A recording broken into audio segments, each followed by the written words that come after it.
if you can also wrap your mind around the fact that the eggs, the steak, the chicken, the pork, whatever it is, that is where you're getting the large proportion of your nutrition from. Yeah. Like you really are. You're getting most of the minerals, vitamins, protein, fat.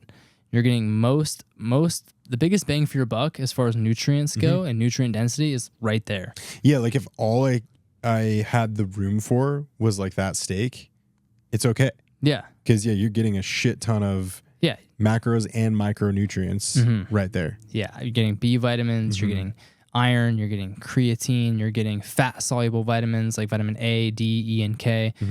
You're getting so many nutrients from that high-quality animal protein. It's like the white rice is good energy and carbohydrates if you're going to go train or you're training the next day or you need to recover from a workout, but there's not a lot of like actual nutrition, vitamins and minerals in something like white rice. Yeah.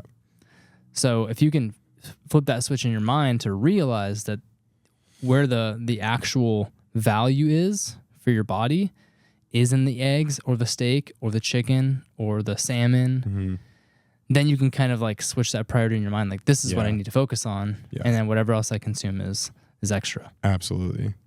Yeah. And I like to live in the camp too. Like, listen, I'll do my diligence to source my food well. And for the most part, like I try to, if it's beef, it's like, I'm trying to look if it's grass fed, grass finished. If it's chicken, I'm trying to look for the organic.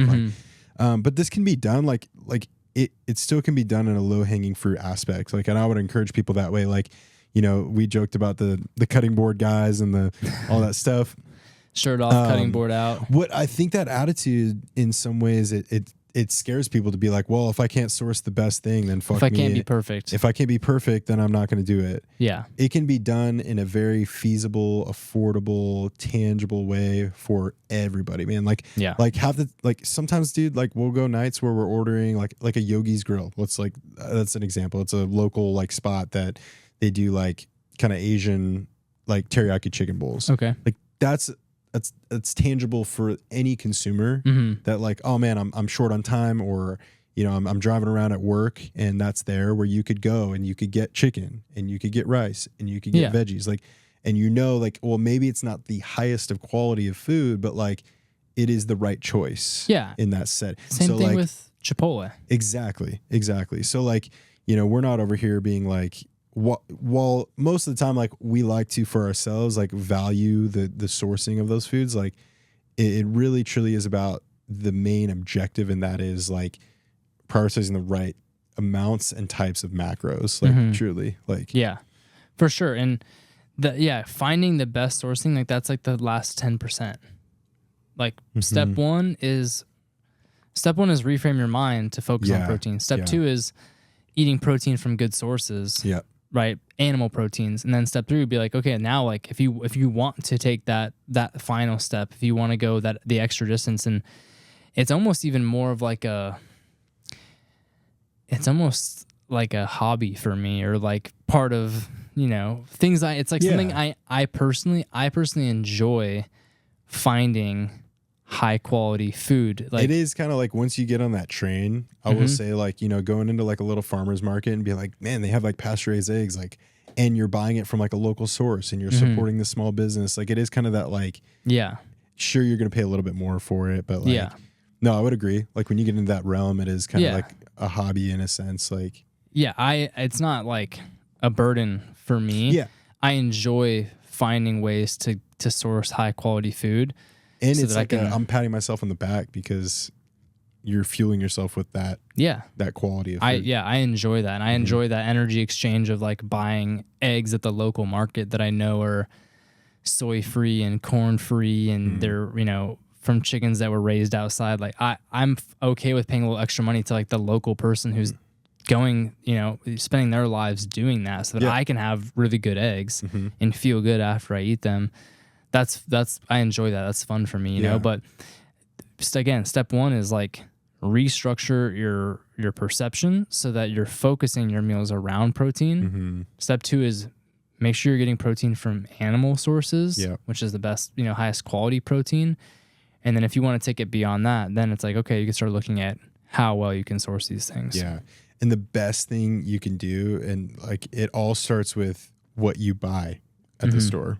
Like the more meals you can make at home from food that you can personally source from the grocery store, like the better off you're going to be.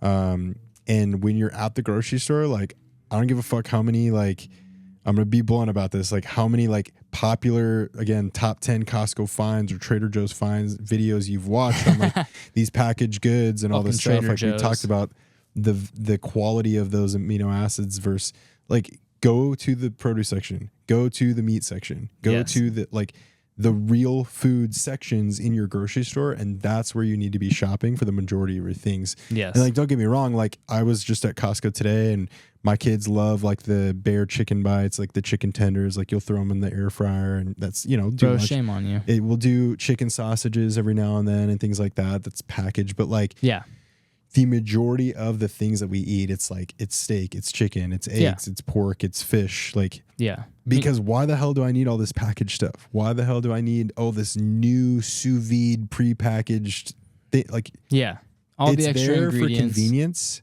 It's not a necessity. All the extra ingredients. You're actually probably spending more money buying those prepackaged things. And like you were just saying, even some of the packaged things you're buying are animal protein based, and they're like I said, they're convenient, they're good options, they give you some variety. If it's like I don't know how to cook really well, or I don't know how to marinate a steak, or maybe I don't have the time for my lunch break to like cook and go grill a thing, like grill a ribeye at lunch. I think that's why those things exist, for convenience sake. But like there are workarounds to where like you could prep your food, you could cook more at night when you have the time, you could spend your weekends like prepping some food to take with you throughout the week. Like there's workarounds, but like shop the damn real food sections of the store. Yes. And as much as you can, like make food at home, because you're going to set yourself up for success. Yeah. And we talk about 80-20 or 90-10, like being on it for 90% of the time and then giving yourself grace 10% of the time. I would just challenge you that your 10% should be like some of those pre-packaged chicken sausage things that are like a little bit more convenient, or your 10% could be ordering food in from Chipotle or something where you're like getting, meat, and you're getting at least some meat, vegetables, rice, quality food. Your 10% doesn't need to be freaking cake or pie or ice cream. No, that's a good point. Or like ding dongs. Because like, it's that instant like, oh, well, here's my 10%, so I'm just going to like indulge like heavy. And like, don't get me wrong, like I love an In-N-Out burger every now and then, but like that's a very small percentage of like what I'm consuming on a regular basis. So if you're trying to like live like 90-10 or 80-20, and you're being really on top of it for the most part, again, shop the real food sections of your store, make food at home. That should be your 80% or your 90%. And then the 10 to 20% is the times where you need the convenience, but you're still making, pretty intelligent decisions. It's not like, absolutely freaking getting French toast for dinner or something. Like, just giving up. In that other window. Exactly. No. Your 10% isn't. It's like that. It's like giving yourself a little leeway so that you can continue to make 80% of those quality decisions. Yeah, and freaking just eat like an adult. we know what we're doing out here. We don't need milkshakes. Come on, guys. Dude. Oh, they're good. They are good.